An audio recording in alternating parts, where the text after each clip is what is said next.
keterangan dari nubuat sebanyak. Beginilah firman Tuhan.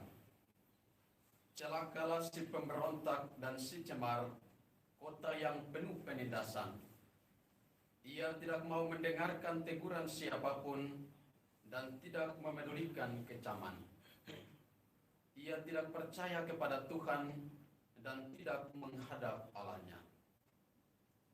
Tetapi aku akan memberikan bibir lain kepada bangsa-bangsa, yakni bibir yang bersih, supaya mereka sekalian menyerukan nama Tuhan dan bersama-sama beribadah kepadanya. Orang-orang yang memuja Allah, orang-orang yang memuja aku, yang terserak-serak, akan datang dari seberang sungai-sungai negeri Ethiopia dan membawa persembahan kepadaku. Pada hari itu, engkau tidak akan mendapat malu, karena segala perbuatan durhaka yang kau lakukan terhadapku. Sebab pada waktu itu, aku akan menyingkirkan daripadamu orang-orangmu yang angkuh dan congkak, dan engkau takkan menyombongkan diri lagi di gunungku yang kudus. Di tengah-tengahmu akan kubiarkan hidup suatu umat yang rendah hati dan lemah, yang akan mencari perlindungan pada nama Tuhan. Mereka itulah sisa Israel.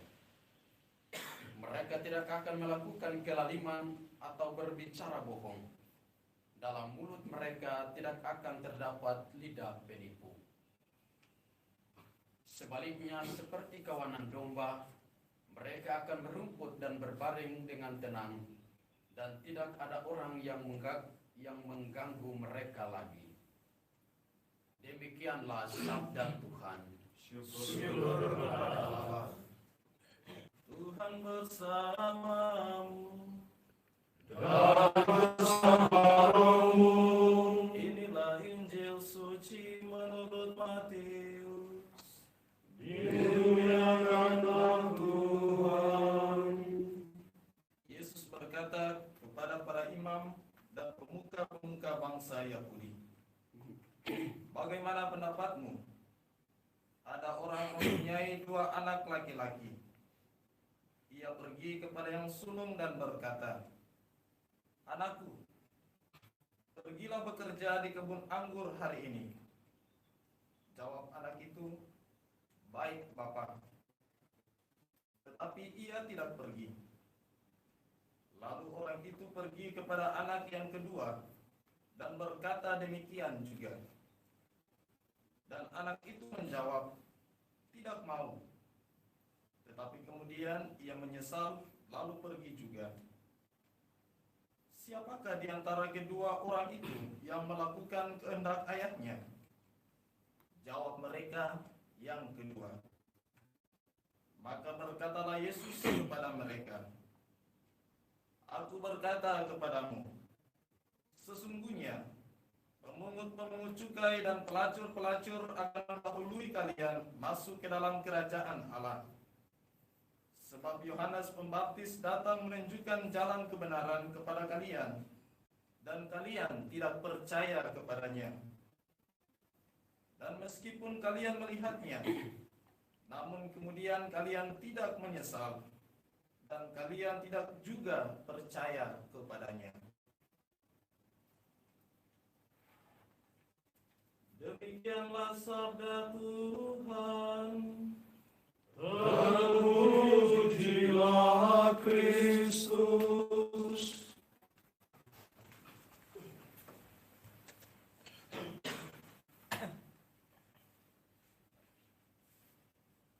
Bapak Uskup, para pastor, para diakon, saudara yang terkasih, perumpamaan Yesus dalam Injil hari ini sebenarnya merupakan sebuah kritik tajam kepada para imam dan ahli Taurat yang terjebak dalam pseudo-religius dan beragama yang palsu. Yesus mengangkat perumpamaan tentang 2 orang anak yang diminta oleh ayah mereka untuk bekerja di kebun anggurnya. Anakku, pergi dan bekerjalah hari ini dalam kebun anggur. Teks ini berisi sebuah peringatan, sebuah perintah, atau atau tawaran halus yang sangat mendalam. Sebuah sapaan yang penuh kasih sayang dari seorang ayah terhadap anak-anaknya. Anak yang pertama menjawab ya, tetapi tidak pergi. Sementara anak kedua menjawab tidak, tetapi dia pergi bekerja. Dari jawaban keduanya sama-sama anak yang tidak baik. Namun anak yang kedua jauh lebih baik dari anak yang pertama. Meskipun ia menolak permintaan ayahnya, tetapi ia menyesal dan akhirnya melakukan apa yang diperintahkan oleh ayah. Kebanyakan kita mungkin pernah menjadi seperti si sulung dalam perumpamaan Injil hari ini, mengatakan baik Bapak, tetapi tidak melakukan apa yang diperintahkan. Bukan karena tidak mampu, tetapi tidak mau. Mulut kita mengatakan ya, tetapi dalam hati kita tidak. Orang sering menyebutnya dengan singkatan NATO, no action of only. Saudara-saudari yang terkasih, dalam akhir perumpamaan Injil, tadi Yesus bertanya kepada para imam dan ahli-ahli Taurat, siapakah dari antara dua orang ini yang melakukan kehendak Bapaknya? Jawab mereka yang kedua. Dan melalui pertanyaan inilah, Yesus mengajak orang-orang yang mendengarnya untuk berpikir secara jernih dan benar. Karakter macam apa yang sebenarnya diinginkan oleh Allah dari orang-orang yang mendengarkan firman-Nya? Jawabannya ialah bukan orang-orang yang sekedar mendengarkan firman Tuhan, bukan pula orang yang sekedar menganggap firman-Nya itu benar, tetapi yang terpenting dari semuanya adalah orang tersebut melakukan kebenaran firman tersebut. Pesan ini semakin menjadi kuat karena penginjil Matius tidak menyebutkan apa yang harus dikerjakan oleh si sulung dan si bungsu di kebun anggurnya.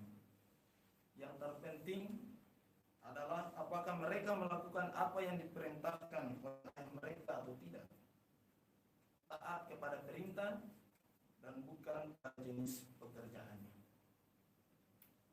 Sekali lagi Injil mengingatkan kita akan pentingnya ketaatan dalam setiap pekerjaan kita. Kristus adalah teladan utama bagi kita dalam hal